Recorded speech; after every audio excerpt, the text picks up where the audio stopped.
A Room of One's Own by Virginia Woolf. Chapter 1. But, you may say, we asked you to speak about women and fiction. What has that got to do with a room of one's own? I will try to explain. When you asked me to speak about women in fiction, I sat down on the banks of a river and began to wonder what the words meant. They might mean simply a few remarks about Fanny Burney, a few more about Jane Austen, a tribute to the Bronte and a sketch of Haworth Parsonage under snow, some witticisms, if possible, about Miss Mitford, a respectful allusion to George Eliot, a reference to Mrs. Gaskell, and one would have done. But at second sight, the words seemed not so simple. The title Women in Fiction might mean, and you might have meant it to mean, women and what they are like. Or it might mean women and the fiction that they write. Or it might mean women and the fiction that is written about them. Or it might mean that somehow all three are inextricably mixed together, and you want me to consider them in that light. But when I began to consider the subject in the last way, which seemed the most interesting, I saw that it had one fatal drawback. I should never be able to come to a conclusion. I should never be able to fulfill what is, I understand, the first duty of a lecturer, to hand you, after an hour's discourse, a nugget of pure truth to wrap up between the pages of your notebooks and keep on the mantelpiece forever. All I could do was to offer you an opinion upon one minor point. A woman must have money and a room of her own if she is to write fiction, and that, as you will see, leaves the great problem of the true nature of woman and the true nature of fiction unsolved. I have shirked the duty of coming to a conclusion upon these two questions. Women and fiction remain, so far as I am concerned, unsolved problems. But in order to make some amends, I am going to do what I can to show you how I arrived at this opinion about the room and the money. I am going to develop in your presence as fully and freely as I can the train of thought which led me to think this. Perhaps if I lay bare the ideas, the prejudices that lie behind this statement, you will find that they have some bearing upon women and some upon fiction. At any rate, when a subject is highly controversial, and any question about sex is that, one cannot hope to tell the truth. One can only show how one came to hold whatever opinion one does hold.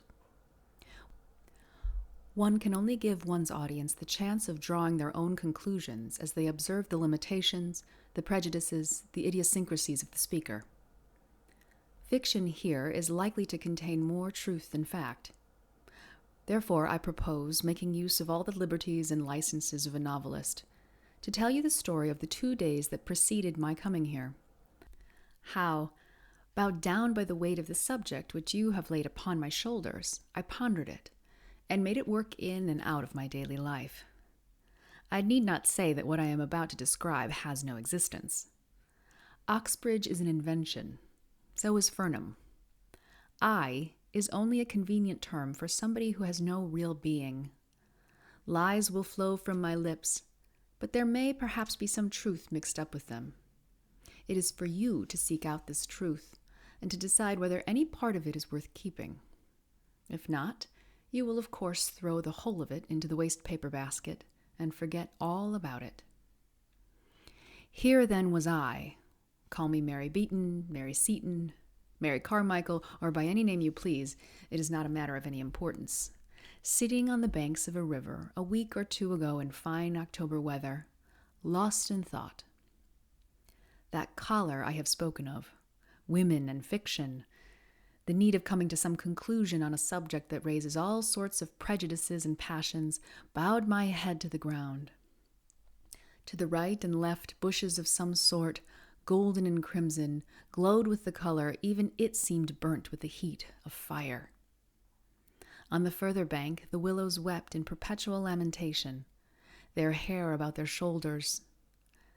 The river reflected whatever it chose of sky and bridge and burning tree, and when the undergraduate had oared his boat through the reflections, they closed again, completely, as if he had never been. There one might have sat the clock round, lost in thought. Thought, to call it by a name prouder than it deserved, had let its line down into the stream. It swayed, minute after minute, hither and thither among the reflections and the weeds, letting the water lift it and sink it, until, you know the little tug, the sudden conglomeration of an idea at the end of one's line, and then the cautious hauling of it in, and the careful laying of it out. Alas, laid on the grass, how small, how insignificant this thought of mine looked. The sort of fish that any good fisherman puts back into the water so that it may grow fatter and be one day worth cooking and eating. I will not trouble you with that thought now, though if you look carefully you may find it for yourselves in the course of what I am going to say. But however small it was, it had, nevertheless, the mysterious property of its kind. Put back into the mind, it became at once very exciting and important. And as it darted and sank and flashed hither and thither, set up such a wash and tumult of ideas that it was impossible to sit still. It was thus that I found myself walking with extreme rapidity across a grass plot. Instantly a man's figure rose to intercept me. Nor did I at first understand that the gesticulations of a curious-looking object in a cutaway coat and evening shirt were aimed at me. His face expressed horror and indignation. Instinct rather than reason came to my help. He was a beetle. I was a woman. This was the turf. There was the path. Only the fellows and scholars are allowed here. The gravel is the place for me. Such thoughts were the work of a moment. As I regained the path, the arms of the beetle sank. His face assumed its usual repose, and though turf is better walking than gravel, no very great harm was done. The only charge I could bring against the fellows and scholars of whatever the college might happen to be that was in protection of their turf, which has been rolled for 300 years in succession, they had sent my little fish into hiding. What idea it had been that had sent me so audaciously trespassing, I could not now remember. The spirit of peace descended like a cloud from heaven. For if the spirit of peace dwells anywhere, it is in the courts and quadrangles of Oxbridge on a fine October morning. Strolling through those colleges, past those ancient halls, the roughness of the present seemed smoothed away. The body seemed contained in a miraculous glass cabinet through which no sound could penetrate, and the mind, freed from any contact with facts, unless one trespassed on the turf again, was at liberty to settle down upon whatever meditation was in harmony with the moment. As chance would have it, some stray memory of some old essay about revisiting Oxbridge in the long vacation brought Charles Lamb to mind. "St. Charles," said Thackeray, putting a letter of lambs to his forehead. "Indeed, among all the dead, I give you my thoughts as they came to me, Lamb is one of the most congenial. One to whom one would have liked to say, 'Tell me then how you wrote your essays.' For his essays are superior even to Max Beerbohm's, I thought, with all their perfection, because of that wild flash of imagination, that lightning crack of genius in the middle of them, which leaves them flawed and imperfect, but starred with poetry." Lamb then came to Oxbridge perhaps 100 years ago. Certainly he wrote an essay, the name escapes me, about the manuscript of one of Milton's poems which he saw here. It was Lycidas, perhaps, and Lamb wrote about how it shocked him to think it possible that any word in Lycidas could have been different from what it is. To think of Milton changing the words in that poem seemed to him a sort of sacrilege. This led me to remember what I could of Lycidas, and to amuse myself with guessing which word it could have been that Milton had altered, and why. It then occurred to me that the very manuscript itself which Lamb had looked at was only a few hundred yards away, so that one could follow Lamb's footsteps across the quadrangle to that famous library where the treasure is kept. Moreover, I recollected as I put this plan into execution, it is in this famous library that the manuscript of Thackeray's Esmond is also preserved. The critics often say that Esmond is Thackeray's most perfect novel. But the affectation of the style, with its imitation of the 18th century, hampers one, so far as I remember, unless indeed the 18th century style was natural to Thackeray, a fact that one might prove by looking at the manuscript and seeing whether the alterations were for the benefit of the style or of the sense. But then one would have to decide what is style and what is meaning, a question but here I was actually at the door which leads itself into the library. I must have opened it, for instantly there issued, like a guardian angel barring the way, with a flutter of black gown instead of white wings, a deprecating, silvery, kindly gentleman, who regretted in a low voice, as he waved me back, that ladies are only admitted to the library if accompanied by a fellow of the college or furnished with a letter of introduction. That a famous library has been cursed by a woman is a matter of complete indifference to a famous library. Venerable and calm, with all its treasures safe locked within its breast, it sleeps complacently, and will, so far as I am concerned, so sleep forever. Never will I wake those echoes. Never will I ask for that hospitality again, I vowed as I descended the steps in anger. Still an hour remained before luncheon, and what was one to do? Stroll on the meadows? Sit by the river? Certainly it was a lovely autumn morning. The leaves were fluttering red to the ground. There was no great hardship in doing either, but the sound of music reached my ear. Some service or celebration was going forward. The organ complained magnificently as I passed the chapel door. Even the sorrow of Christianity sounded in that serene air more like the recollection of sorrow than sorrow itself. Even the groaning of the ancient organ seemed lapped in peace.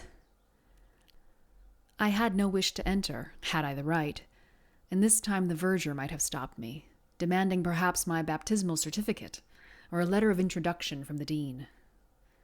But the outside of these magnificent buildings is often as beautiful as the inside. Moreover, it was amusing enough to watch the congregation assembling, coming in and going out again, busying themselves at the door of the chapel like bees at the mouth of a hive. Many were in cap and gown, some had tufts of fur on their shoulders, others were wheeled in bath chairs, others, though not past middle age, seemed creased and crushed into shapes so singular that one was reminded of those giant crabs and crayfish who heave with difficulty across the sand of an aquarium.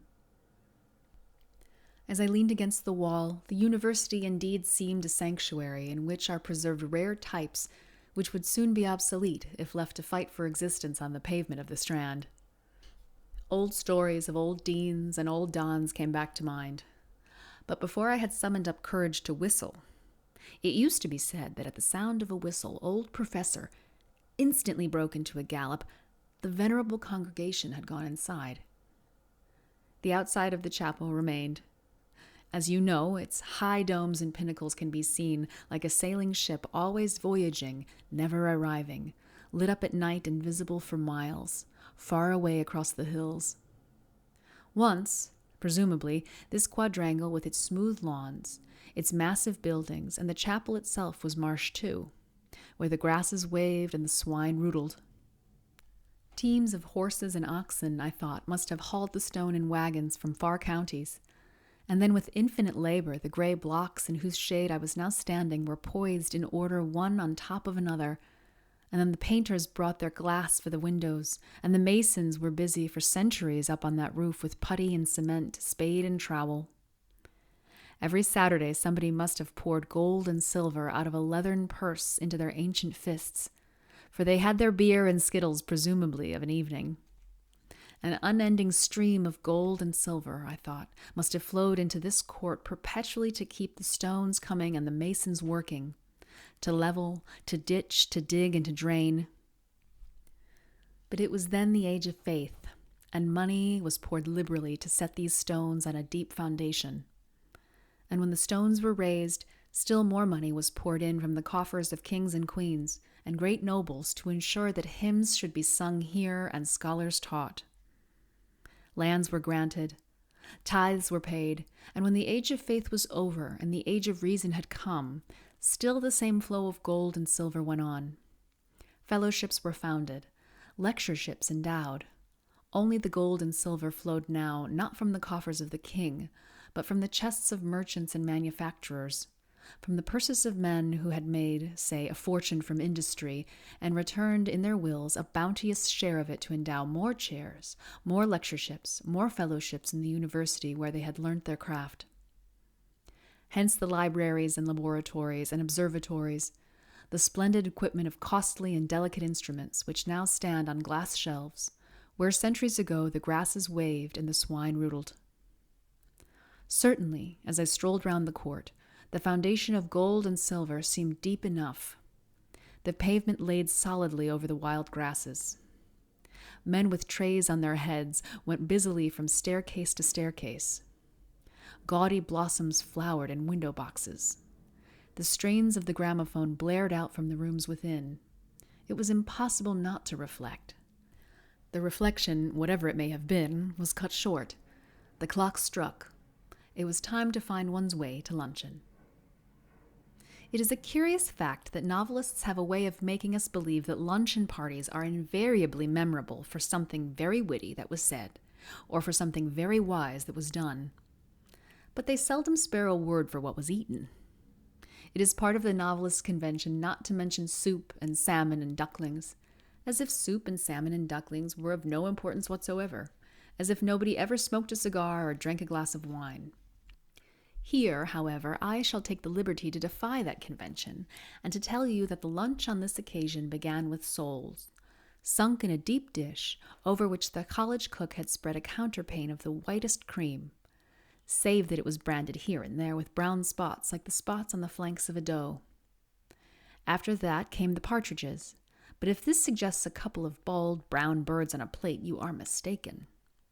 The partridges, many and various, came with all their retinue of sauces and salads, the sharp and the sweet, each in its order.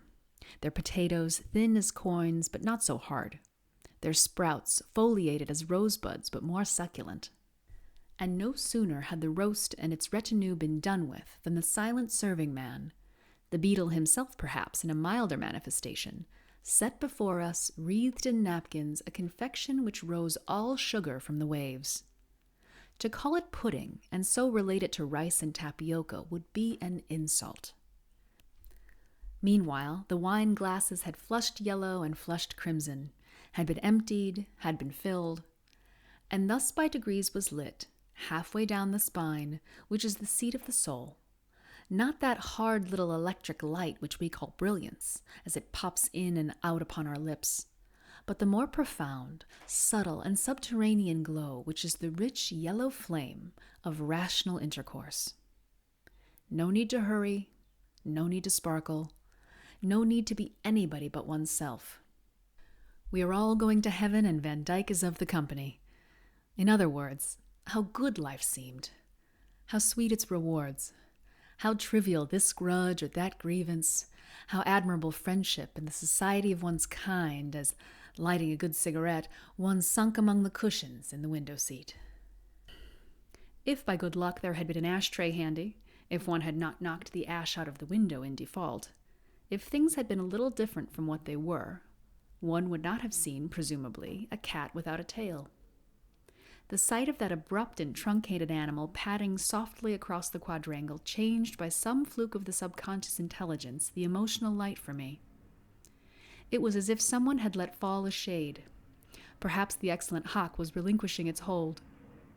Certainly, as I watched the Manx cat pause in the middle of the lawn, as if it too questioned the universe, something seemed lacking. Something seemed different. But what was lacking? What was different, I asked myself, listening to the talk? And to answer that question, I had to think myself out of the room, back into the past, before the war indeed, and to set before my eyes the model of another luncheon party held in rooms not very far distant from these, but different. Everything was different. Meanwhile, the talk went on among the guests, who were many and young, some of this sex, some of that. It went on swimmingly. It went on agreeably, freely, amusingly. And as it went on, I set it against the background of that other talk. And as I matched the two together, I had no doubt that one was the descendant, the legitimate heir of the other. Nothing was changed. Nothing was different save only... Here I listened with all my ears, not entirely to what was being said, but to the murmur or current behind it.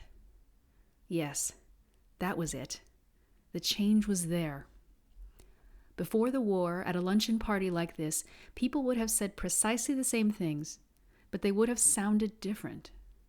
because in those days they were accompanied by a sort of humming noise.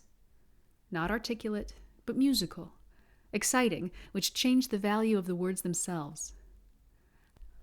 Could one set that humming noise to words? Perhaps with the help of the poets one could. A book lay beside me, and, opening it, I turned casually enough to Tennyson. And here I found Tennyson was singing. There has fallen a splendid tear from the passion flower at the gate. She is coming, my dove, my dear. She is coming, my life, my fate. The red rose cries, she is near, she is near. And the white rose weeps, she is late. The larkspur listens, I hear, and the lily whispers, I wait. Was that what men hummed at luncheon parties before the war? And the women? My heart is like a singing bird, whose nest is in a watered shoot. My heart is like an apple tree, whose boughs are bent with thick-set fruit. My heart is like a rainbow shell that paddles in a halcyon sea. My heart is gladder than all these, because my love is come to me. Was that what women hummed at luncheon parties before the war? There was something so ludicrous in thinking of people humming such things, even under their breath at luncheon parties before the war, that I burst out laughing and had to explain my laughter by pointing at the Manx cat, who did look a little absurd, poor beast, without a tail, in the middle of the lawn. Was he really born so, or had he lost his tail in an accident? The tailless cat, though some are said to exist in the Isle of Man, is rarer than one thinks. It is a queer animal, quaint rather than beautiful. It is strange what a difference a tail makes.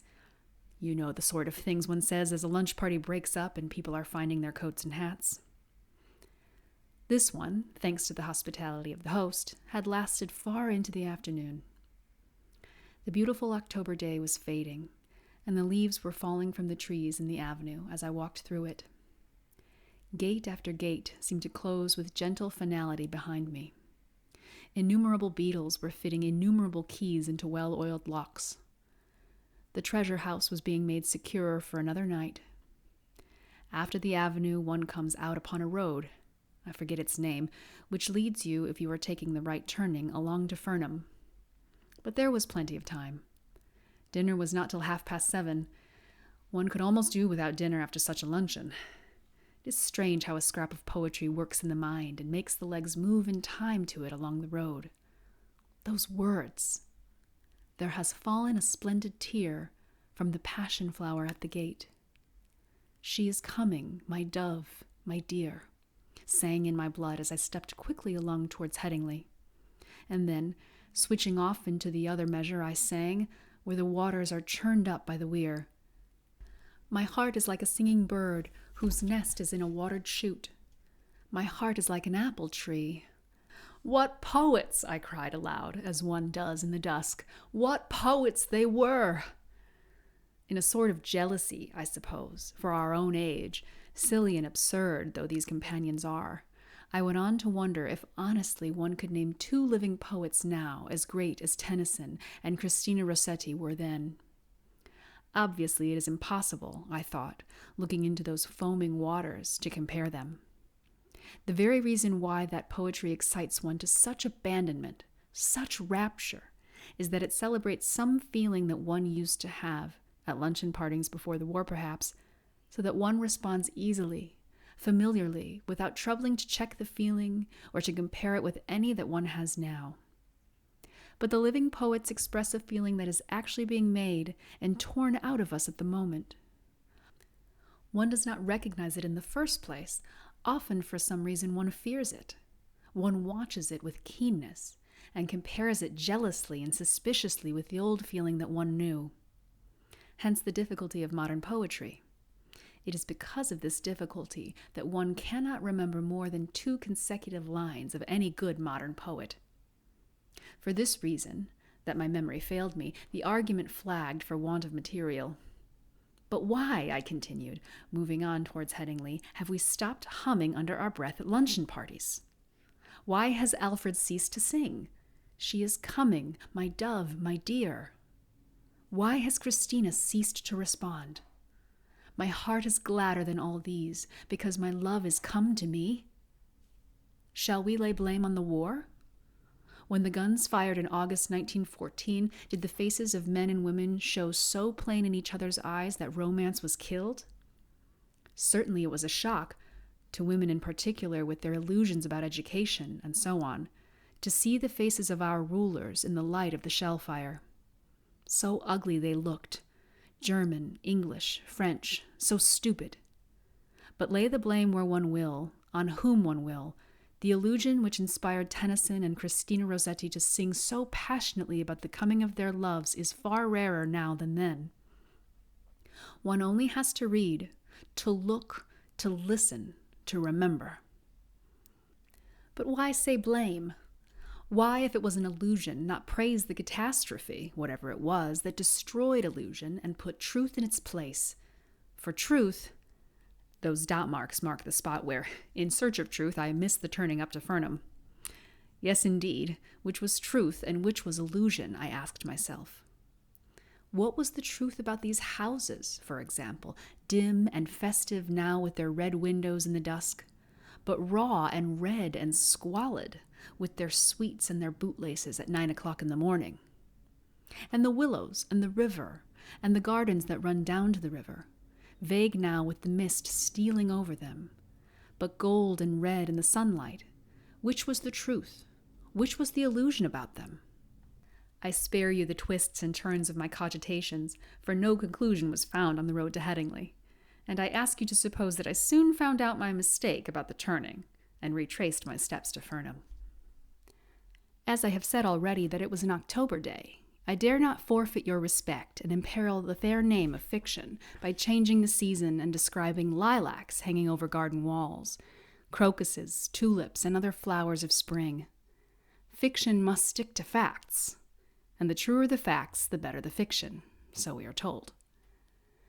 Therefore, it was still autumn, and the leaves were still yellow and falling, if anything, a little faster than before, because it was now evening, 7:23 to be precise, and a breeze, from the southwest to be exact, had risen. But for all that, there was something odd at work. My heart is like a singing bird, whose nest is in a watered shoot. My heart is like an apple tree, whose boughs are bent with thick-set fruit. Perhaps the words of Christina Rossetti were partly responsible for the folly of the fancy. It was nothing, of course, but a fancy, that the lilac was shaking its flowers over the garden walls, and the brimstone butterflies were scudding hither and thither, and the dust of the pollen was in the air. A wind blew, from what quarter I do not know, but it lifted the half-grown leaves so that there was a flash of silver gray in the air. It was the time between the lights when colors undergo their intensification, and purples and golds burn in window panes like the beat of an excitable heart. When for some reason the beauty of the world revealed, and yet soon to perish, here I pushed into the garden, for, unwisely, the door was left open, and no beetles seemed about. The beauty of the world, which is so soon to perish, has two edges, one of laughter, one of anguish, cutting the heart asunder. The gardens of Fernham lay before me in the spring twilight, wild and open, and in the long grass, sprinkled and carelessly flung, were daffodils and bluebells, not orderly perhaps at the best of times, and now wind-blown and waving as they tugged at their roots. The windows of the building, curved like ship's windows among generous waves of brick, changed from lemon to silver under the flight of the quick spring clouds. Somebody was in a hammock. Somebody, but in this light they were phantoms only, half-guessed, half-seen, raced across the grass. Would no one stop her? And then on the terrace, as if popping out to breathe the air, to glance at the garden, came a bent figure, formidable yet humble, with her great forehead and her shabby dress. Could it be the famous scholar? Could it be J.H. herself? All was dim, yet intense too, as if the scarf which the dusk had flung over the garden were torn asunder by star or sword. The flash of some terrible reality leaping, as its way is, out of the heart of the spring, for youth. Here was my soup. Dinner was being served in the great dining hall. Far from being spring, it was in fact an evening in October. Everybody was assembled in the big dining room. Dinner was ready. Here was the soup. It was a plain gravy soup. There was nothing to stir the fancy in that. One could have seen through the transparent liquid any pattern that there might have been on the plate itself, but there was no pattern. The plate was plain. Next came beef with its attendant greens and potatoes, a homely trinity suggesting the rumps of cattle in a muddy market, and sprouts curled and yellowed at the edge, bargaining and cheapening, and women with string bags on Monday morning. There was no reason to complain of human nature's daily food, seeing that the supply was sufficient and coal miners doubtless were sitting down to less. Prunes and custard followed, and if anyone complains that prunes, even when mitigated by custard, are an uncharitable vegetable, fruit they are not. Stringy as a miser's heart and exuding a fluid such as might run in misers' veins, who have denied themselves wine and warmth for 80 years, and yet not given to the poor, he should reflect that there are people whose charity embraces even the prune. Biscuits and cheese came next, and here the water jug was liberally passed around, for it is the nature of biscuits to be dry, and these were biscuits to the core. That was all. The meal was over. Everybody scraped their chairs back. The swing doors swung violently to and fro. Soon the hall was emptied of every sign of food and made ready, no doubt, for breakfast next morning. Down corridors and up staircases the youth of England went banging and singing. And was it for a guest, a stranger, for I had no more right here in Fernham than in Trinity or Somerville, or Girton or Newnham or Christchurch, to say, the dinner was not good, or to say, we were now Mary Seton and I in her sitting room, could we not have dined up here alone? For if I had said anything of the kind, I should have been prying and searching into the secret economies of a house which to the stranger wears so fine a front of gaiety and courage. No, one could say nothing of the sort. Indeed, conversation for a moment flagged, the human frame being what it is, heart, body, and brain all mixed together, and not contained in separate compartments, as they will be no doubt in another 1,000,000 years. A good dinner is of great importance to good talk. One cannot think well, love well, sleep well if one has not dined well. The lamp in the spine does not light on beef and prunes. We are all probably going to heaven, and Van Dyck is, we hope, to meet us round the next corner. That is the dubious and qualifying state of mind that beef and prunes at the end of the day's work breed between them. Happily, my friend, who taught science, had a cupboard where there was a squat bottle and little glasses. But there should have been sole and partridge to begin with, so that we were able to draw up to the fire and repair some of the damages of the day's living. In a minute or so, we were slipping freely in and out among all those subjects of curiosity and interest which form in the mind in the absence of a particular person and are naturally to be discussed on coming together again. How somebody has married, another has not. One thinks this, another that. One has improved out of all knowledge, the other most amazingly gone to the bad. With all those speculations upon human nature and the character of the amazing world we live in, which spring naturally from such beginnings. While these things were being said, however, I became shamefacedly aware of a current setting in of its own accord, carrying everything forward to an end of its own. One might be talking of Spain or Portugal, of book or racehorse, but the real interest of whatever was said was none of those things, but a scene of masons on a high roof some 5 centuries ago. Kings and nobles brought treasure in huge sacks and poured it under the earth. This scene was forever coming alive in my mind, and placing itself by another of lean cows and a muddy market, and withered greens and the stringy hearts of old men. These two pictures, disjointed and disconnected, and nonsensical as they were forever coming together and combating each other, and had me entirely at their mercy. The best course, unless the whole talk was to be distorted, was to expose what was in my mind to the air, when, with good luck, it would fade and crumble, like the head of a dead king when they opened the coffin at Windsor.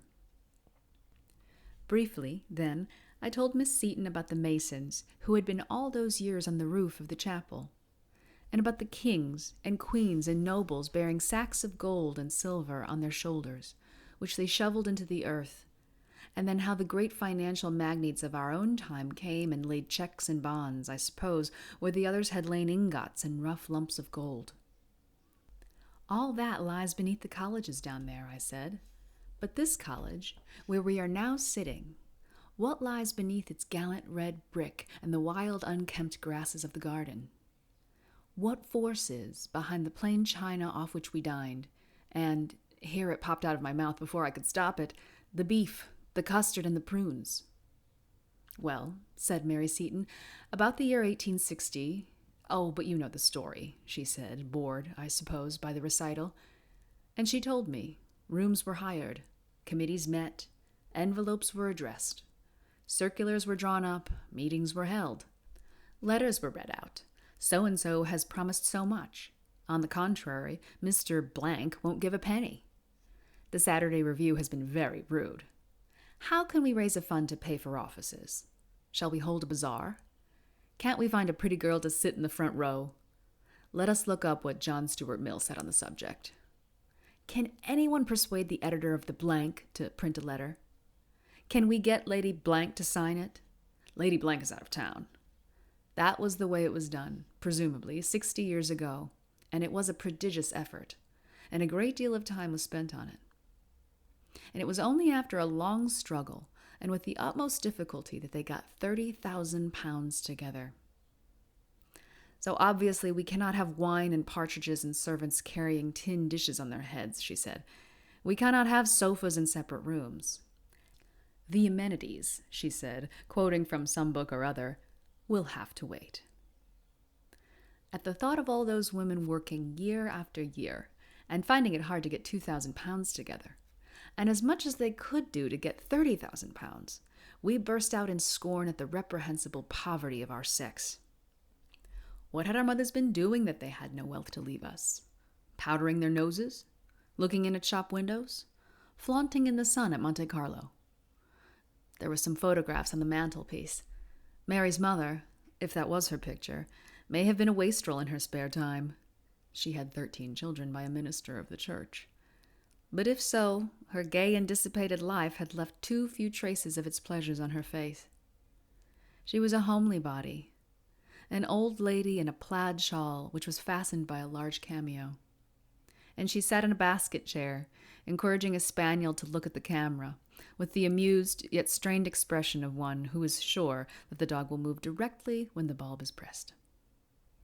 Now, if she had gone into business, had become a manufacturer of artificial silk, or a magnate on the stock exchange, if she had left £200,000 or £300,000 to Fernham, we could have been sitting at our ease tonight, and the subject of our talk might have been archaeology, botany, anthropology, physics, the nature of the atom, mathematics, astronomy, relativity, geography, if only Mrs. Seton and her mother before her had learnt the great art of making money, and had left their money, like their fathers and their grandfathers before them, to found fellowships and lectureships and prizes and scholarships appropriated to the use of their own sex, we might have dined very tolerably up here alone, off a bird and a bottle of wine.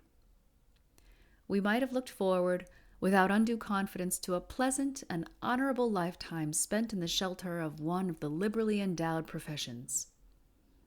We might have been exploring or writing, mooning about the venerable places of the earth, sitting contemplative on the steps of the Parthenon, or going at 10 to an office and coming home comfortably at 4:30 to write a little poetry.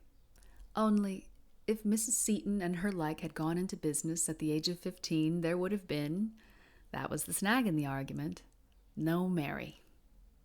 What, I asked, did Mary think of that? There between the curtains was the October night, calm and lovely, with a star or two caught in the yellowing trees. Was she ready to resign her share of it and her memories, for they had been a happy family, though a large one, of games and quarrels up in Scotland, which she is never tired of praising for the fineness of its air and the quality of its cakes, in order that Fernham might have been endowed with £50,000 or so by the stroke of a pen. For to endow a college would necessitate the suppression of families altogether. Making a fortune and bearing 13 children, no human being could stand it. Consider the facts, we said. First, there are 9 months before the baby is born. Then the baby is born. Then there are 3 or 4 months spent in feeding the baby. After the baby is fed, there are certainly 5 years spent in playing with the baby. You cannot, it seems, let children run about the streets. People who have seen them running wild in Russia say that the sight is not a pleasant one. People say, too, that human nature takes its shape in the years between 1 and 5.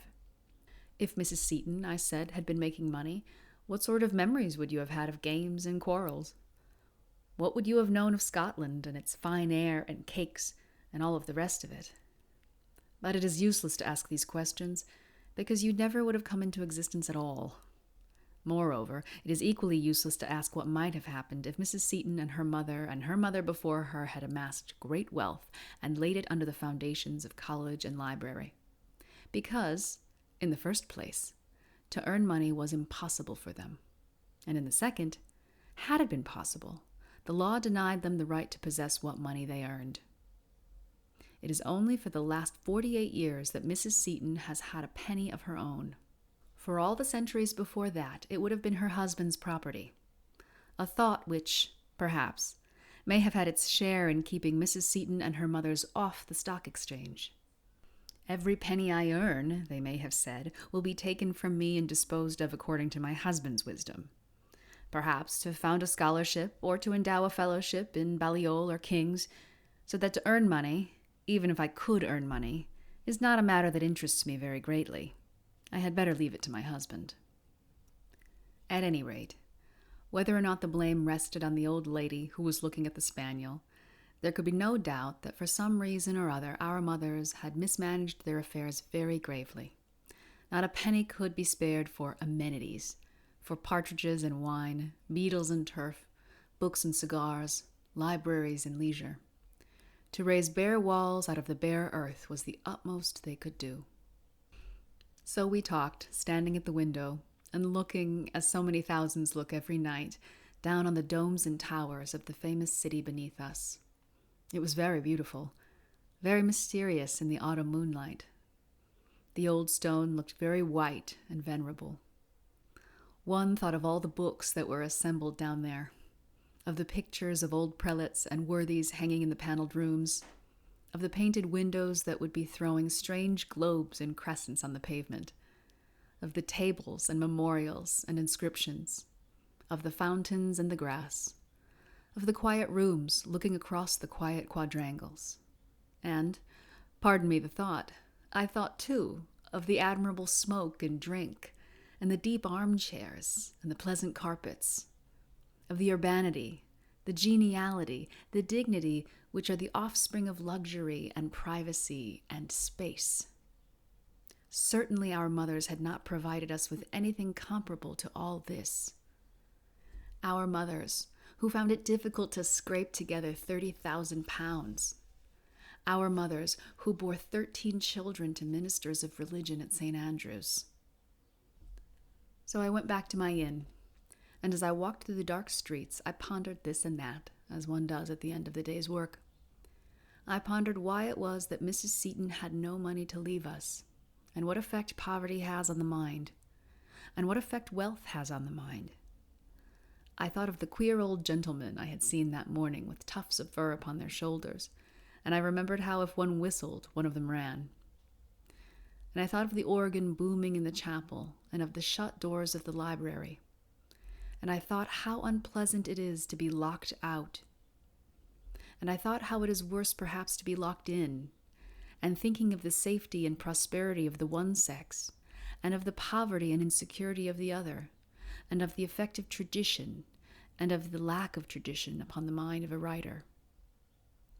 I thought at last that it was time to roll up the crumpled skin of the day, with its arguments and its impressions and its anger and its laughter, and cast it into the hedge.